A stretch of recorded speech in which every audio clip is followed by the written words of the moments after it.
Hello, good morning students. Today we are going to start the lecture first of relation and functions.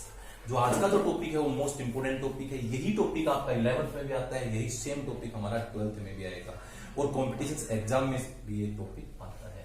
तो इसके अंदर आज हम आपको करवाने वाले हैं कि इंट्रोडक्शन ऑफ रिलेशन, कि रिलेशंस के इंट्रोडक्शन और कुछ बेसिक टर्म्स उससे पहले जो आती है हम उसके बारे में आपको बताएंगे डिटेल से। तो आप लोग देखिएगा, देखो ये टॉपिक जो है वो सारा समझने का टॉपिक है। इसके अंदर टोटली काम लैंग्वेज का रहेगा और अगर आपको ये समझ में आता है तो आप भूलोगे नहीं। इस टाइप से हम आपको करवाएंगे ये टॉपिक। तो सबसे पहले इसकी बेसिक्स टर्म, इससे पहले जो रिलेशन से पहले आए उससे पहले जो बेसिक्स टर्म्स है उसके बारे में हम आपको बताएंगे। तो आप लोग देखिएगा, सबसे पहले आता है ऑर्डर्ड पेयर। देखो ऑर्डर का मीन्स आपको पता होता है क्या होता है कि जो हमारे पास है उसका नंबर की बात करते हैं, फर्स्ट नंबर है, सेकंड नंबर है।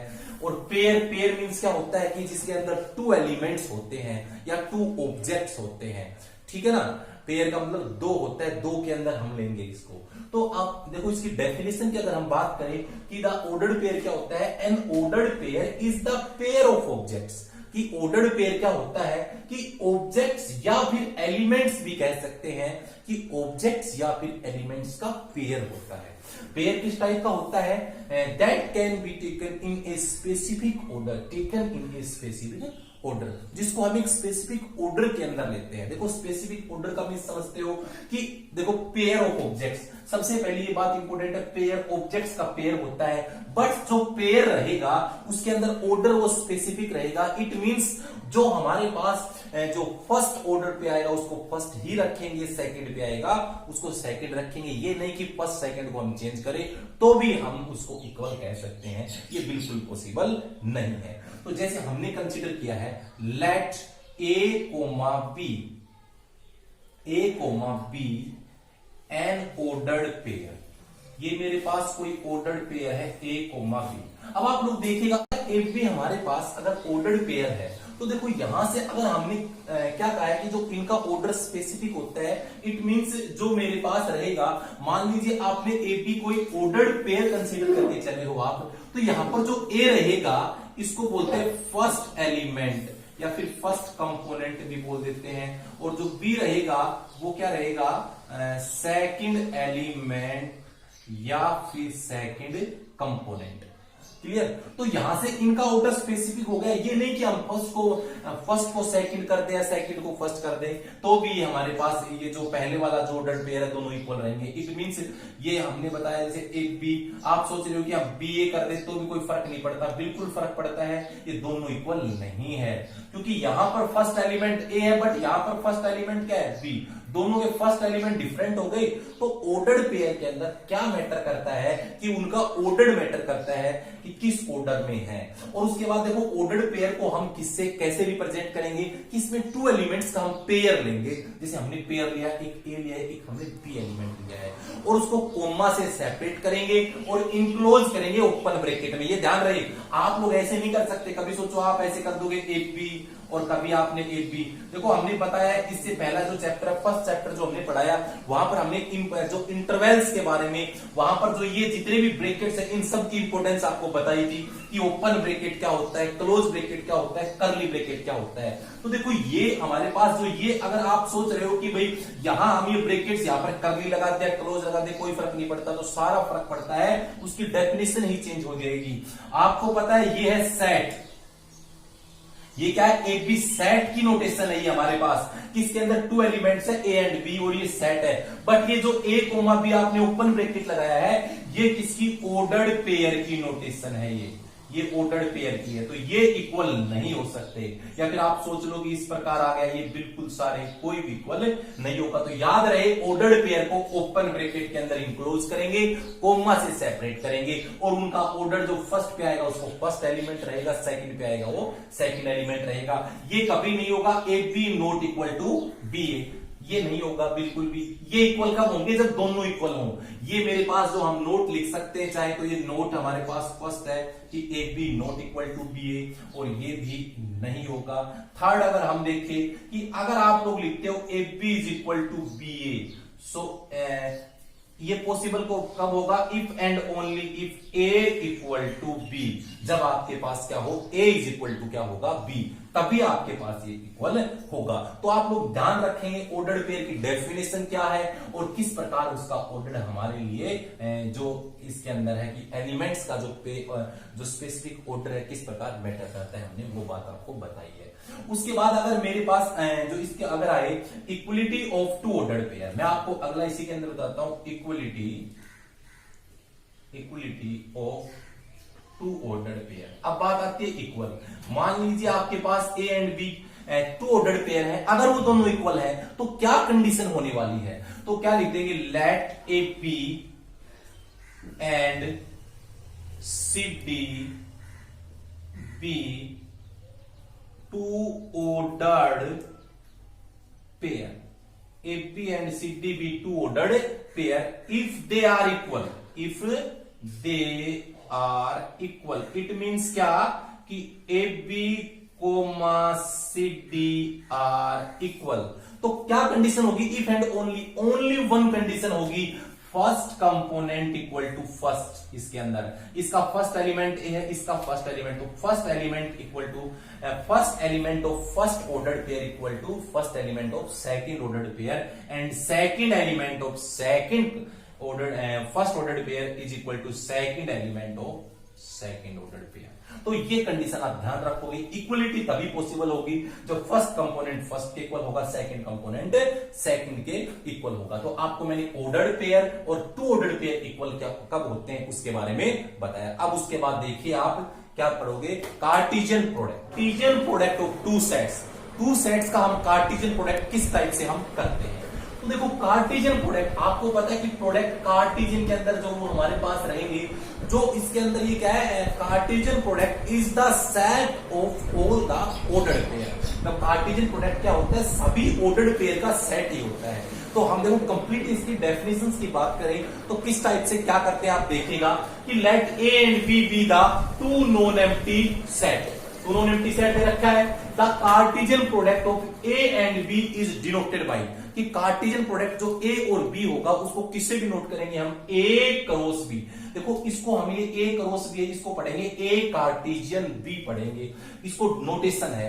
तो अगर ये डेफिनेशन पता ही हमने आपको बताई थी कि जो ए कार्टेशियन बी क्या होता है, is the set of all the ordered pair A B. जितने भी ऑर्डर्ड पेयर होंगे किस टाइप के, ए कोमा बी टाइप के, वो सारे के सारे उन सभी का सेट जो रहेगा वो रहेगा कार्टेशियन प्रोडक्ट। और उसके अंदर जो फर्स्ट एलिमेंट, जैसे आपने लिखा है कि ordered pair A Cartesian B है और उसमें आपने ऑर्डर्ड पेयर ए बी लिया है, तो फर्स्ट कंपोनेंट ए है वो फर्स्ट सेट ए में बिलोंग करेगा, सेकंड कंपोनेंट बी है वो सेकंड सेट बी में बिलोंग करेगा। तो मैंने सिंबॉलिकली इसमें लिखा भी है सिंबल के टाइप से कि ए कार्टेशियन बी, अगर आपने ऑर्डर्ड पेयर ए बी लिया है तो जो फर्स्ट इसका एलिमेंट है ये फर्स्ट सेट में बिलोंग करवाएंगे, सेकंड एलिमेंट सेकंड सेट में बिलोंग करवाएंगे। या इसकी जगह आपका ये होता बी कार्टेशियन ए, और यहां पे अगर आप ए पी लिखते तो अपने क्या रहेगा, जो फर्स्ट इसका एलिमेंट ए है वो फर्स्ट सेट इसमें बी में बिलोंग करेगा, सेकंड एलिमेंट बी है ए में बिलोंग करेगा। ये आप अच्छे से ध्यान रखिएगा, बड़ा सिंपल कॉन्सेप्ट है ये, ठीक है ना। अब देखो कार्टेशियन प्रोडक्ट की अगर हम बात करें तो क्या होता क्या है, किस टाइप से हम इसको यूज करेंगे, कैसे इसके क्वेश्चंस करेंगे, हम आपको बताते हैं। मान लीजिए आपके पास कोई सेट ए है जिसमें एलिमेंट है 1 2 3 एंड सेट बी आपके पास दे रखा है एलिमेंट है 4 एंड 5। आपको निकालना है ए कार्टेशियन बी। देखो हमने अच्छी तरह बताया है कि ऑर्डर्ड पेयर अगर हमारे पास क्या है कि सेट सभी ऑर्डर्ड पेयर का है, बट आपको बताया था ऑर्डर्ड पेयर के अंदर जो उनका ऑर्डर है वो मैटर करता है। इट मींस जो सेट हमारे पास ए फर्स्ट है इसमें, तो हम उसमें जो ऑर्डर्ड पेयर बनाएंगे उसका एलिमेंट बी फर्स्ट ए का ही लेंगे। तो सबसे पहले एक एलिमेंट आप देखिए 1 है, इसका पेयर बी के सभी एलिमेंट्स के साथ 1,4 1,5 हो गया। अब 2 एलिमेंट लो 2,4 2,5, उसके बाद आप लोग एलिमेंट 3 लीजिए, क्या आएगा 3,4 एंड 3,5। बड़ा इजी कॉन्सेप्ट है ए कार्टेशियन बी का। उसके बाद आप लोग देखिए अगर आपको बी कार्टेशियन ए निकालना आ जाए तो बी का इट मींस बी के एलिमेंट्स आपको पहले लेने हैं, तो बी के एलिमेंट्स पहले 4 लेंगे, 4 का पेयर ए के साथ करेंगे तो पहले 4,1, 4,2, 4,3। अब हम सेकंड एलिमेंट 5 लेंगे, तो 5 का पेयर करिएगा 5,1, 5,2, 5,3, तो वही हमारे पास आ गए इसके अंदर। तो आप लोग देख रहे हो कि आपने ए कार्टेशियन बी भी निकाला, बी कार्टेशियन ए भी निकाला, बट आप यहां से आपको क्या नजर आ रहा है कि देखो यहाँ पे 1 4 है, यहाँ 4 1 है। क्या आप दोनों को ये दोनों इक्वल लगते हैं? बिल्कुल इक्वल नहीं है। क्यों? मैंने थोड़ी देर पहले जो आपको रिजल्ट ऑर्डर्ड पेयर का बताया था कि A B not equal to B A, ये कभी भी इक्वल नहीं होता है। तो इसका मीन्स 1 4 4 1 इक्वल नहीं होगा। इसका मतलब ये है कि ए कार्टेशियन बी, जो अगर हम इसके अंदर बात करें कुछ बेसिक इसके रिजल्ट्स है, नोट कि जो फर्स्ट इसका रिजल्ट है कि A Cartesian B not equal to B Cartesian A, कि ए कार्टेशियन बी कभी भी बी कार्टेशियन ए के इक्वल नहीं होगा। दूसरा इसका रिजल्ट है but number of elements of A Cartesian B is equal to number of elements of B Cartesian A. देखो इसके अंदर एलिमेंट्स सेम नहीं होते हैं तो उसके अंदर हम इक्वल नहीं होगा, बट उसमें जो नंबर ऑफ एलिमेंट्स की अगर हम बात करें तो इसमें देखो नंबर ऑफ एलिमेंट्स कितने, काउंट करिए, काउंट होगा ये 1 2 3 4 5 6। ए कार्टेशियन बी में 6 एलिमेंट्स है और बी कार्टेशियन ए में कितने एलिमेंट्स हैं? 1 2 3 4 5 6 सेम है, तो 6 एलिमेंट्स है दोनों में। एलिमेंट्स दोनों के इक्वल संख्या, एलिमेंट्स का नंबर जो है इसके न्यूमेरिकल जो नंबर है वो इक्वल रहेंगे, बट एलिमेंट्स इक्वल नहीं रहेंगे। थर्ड इसका रिजल्ट ये भी होता है अगर आपको ए कार्टेशियन बी के अंदर एलिमेंट्स निकालने हो, आपको पता है नंबर ऑफ एलिमेंट्स ए में कितने हैं? 3 है, और नंबर ऑफ एलिमेंट्स बी में कितने? इसमें 2 एलिमेंट्स है। तो इसमें कैसे करेंगे? सीधा लिख सकते हैं number of elements in A into number of elements in B, 3 into 2 elements कितने होंगे? 6। सेम है, ये भी तो। दूसरा आपको अभी भी मैंने लिखा है, यहां पे एक बात लिखी है कि A and B are non empty set. It means क्या है? अगर कोई भी, ये दोनों सेट नॉन एम्प्टी होने चाहिए। मान लीजिए आपके पास एक एलिमेंट नॉन मतलब एम्प्टी है, मान लीजिए आपके पास, मैं लिखता हूं, मान लीजिए ए के अंदर एलिमेंट्स 3 हैं, यही मान लिया, और मान लीजिए कोई सेट बी है जिसमें कोई भी एलिमेंट नहीं है, 0 एलिमेंट, मींस बी सेट में मैंने 5 मान लिया। क्या मान लिया? 5 मान लिया। या सी कंसीडर कर लेता हूं, यहां भी सी लिख देता हूं, ठीक है ना। सी के अंदर 5 है, कोई एलिमेंट नहीं है, तो नंबर ऑफ एलिमेंट इन सी 0 आएगा। अगर आपको पता है ये आप निकालते हो ए कार्टेशियन बी, आप सोल्व करोगे तो इसका फॉर्मूला ये होता है number of elements of in A and number of elements in B, तो 3 इंटू 0, आंसर 0 ही आएगा। तो इसका मतलब कार्टेशियन प्रोडक्ट में कोई भी एलिमेंट नहीं आ रहा, तो इट मींस दोनों सेट्स के अंदर एलिमेंट्स होने जरूरी है कि एम्प्टी सेट कोई भी नहीं होगा। तो आप ये अच्छे से ध्यान रखिएगा कि कार्टेशियन प्रोडक्ट्स की डेफिनेशन क्या है और किस टाइप से हम एलिमेंट्स को इसके अंदर अरेंज करते हैं, कैसे हम क्वेश्चन इसके करते हैं। तो ये ध्यान रखिए, ऑर्डर इंपोर्टेंट है और सभी ऑर्डर्ड पेयर का ये सेट होगा कार्टेशियन प्रोडक्ट्स, ठीक है। उसके बाद ग्राफिकल, जो मेरे पास है graphical representation, graphical representation of A sets. अब सेट्स को ग्राफिकली कैसे रिप्रेजेंट करते हैं हम लोग? देखो ग्राफिकली बताएंगे, एक दूसरा बताएंगे डायग्रामेटिकली, डायग्रामेटिकली रिप्रेजेंटेशन, दोनों बताएंगे आप लोगों को ऑफ ए सेट। आप देखो पहले ग्राफिकली कैसे होता है। ग्राफिकली इट मींस होता है, जैसे आपको पता है ये ग्राफ में ये हमारे पास एक्स एक्सिस होता है, ये वाई एक्सिस होता है, ये भी पता है ये 1, ये 2, ये 3, ये 4, ये 5 ऐसे होते हैं। वाई एक्सिस पे मान लीजिए 1, ये 2, ये 3, ये 4 और ये 5 होगा। क्लियर हुआ? अब आप वो देखो, पहला अगर आपको ए कार्टेशियन बी का ग्राफ बनाना हो, किसका बनाना है? ये अपने को पता है, ये इसको अपन सेट ए लिखते हैं। एक्स एक्सिस को जो फर्स्ट सेट ए है ए लिख दो और वाई एक्सिस को लिख दो सेट बी। आपको ए कार्टेशियन बी को ग्राफ में रिप्रेजेंट करना है, तो आप किस टाइप से करोगे? आप सबसे पहले ऑर्डर्ड पेयर लिखो। पहला ऑर्डर्ड पेयर 1,4 है, तो 1 4 यहां आएगा, इसको आप लिख सकते हो 1,4।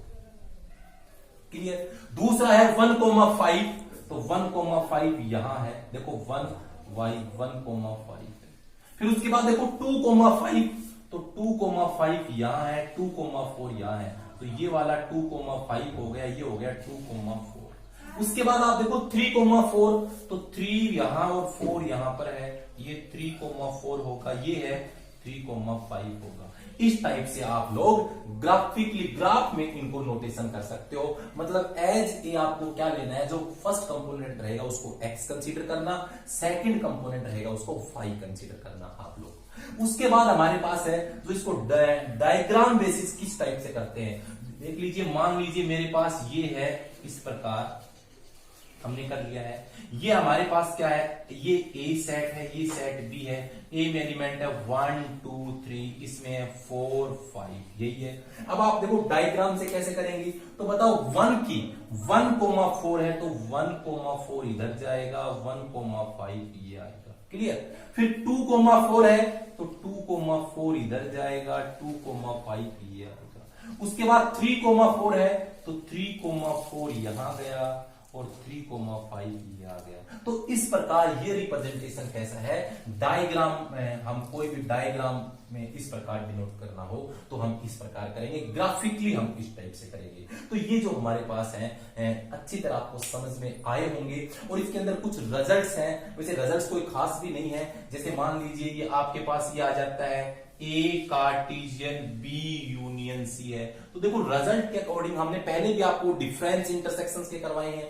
तो अगर बाहर कार्टेशियन प्रोडक्ट है तो हम क्या करेंगे, ए का कार्टेशियन बी के साथ करेंगे, बीच में यूनियन है तो यूनियन लेंगे, ए का कार्टेशियन हम सी के साथ करेंगे। सिमिलरली आपके पास ऐसा आ जाए ए कार्टेशियन बी इंटरसेक्शन सी आता है, ए कार्टेशियन बी इंटरसेक्शन सी आता है, तो आप लोग देखिएगा सिर्फ इंटरसेक्शन लिखना है यहाँ पे कि ए का कार्टेशियन हम बी से करेंगे, इंटरसेक्शन है तो इंटरसेक्शन ए का कार्टेशियन हम सी के साथ करेंगे। तो ये हमारे पास इस प्रकार करेंगे। अगर मान लो यहाँ पे डिफरेंस होता, थर्ड रिजल्ट में लिखूं कि ए कार्टेशियन बी डिफरेंस सी होता, तो अपन कैसे क्या करते कि यहां से हम कैसे करते कि ए का कार्टेशियन प्रोडक्ट बी के साथ करेंगे, यहां से डिफरेंस ए का कार्टेशियन प्रोडक्ट हम सी के साथ करेंगे, ठीक है ना। तो इस टाइप से ये होंगे। फोर्थ रिजल्ट, जैसे मान लीजिए आपके पास ये दे रखा है कि ए सबसेट बी है एंड सी सबसेट डी है, तो ये इस प्रकार रिजल्ट हम लिख सकते हैं कि ए कार्टेशियन सी सबसेट होगा बी कार्टेशियन डी। तो इस टाइप से भी हम ये बना सकते हैं। तो ऐसे बहुत से रिजल्ट्स हैं जो हम कर सकते हैं, सिंपल है, तो कोई बात नहीं, आप इजीली देख लीजिए। हम क्वेश्चंस के अंदर प्रूफ करेंगे और आसानी से रिजल्ट्स क्वेश्चंस के अंदर क्वेश्चंस के अकॉर्डिंग आराम से आ जाएंगे। तो इसमें हमने आप लोगों को क्या पढ़ाया कि जो कार्टेशियन प्रोडक्ट से रिलेटेड है, ऑर्डर्ड पेयर से रिलेटेड टर्म्स हैं उनको पढ़ाया। और इससे हमारी जो क्लास 11 है, क्लास 11 की जो एक्सरसाइज 2.1 है उससे इस कॉन्सेप्ट से कंप्लीट कवर हो जाएगी। बट पहले मैं आपको सारे रिजल्ट्स करवाऊंगा 2.1 के 2.2 के, उसके बाद मैं आपको दोनों एक्सरसाइजों के 7 क्वेश्चंस शुरू करवाऊंगा। तो अब लोग देखिए कि अब इसके बाद हमारा जो कॉन्सेप्ट है इंट्रोडक्शन ऑफ रिलेशंस, तो इसके बारे में हम आपको बताएंगे।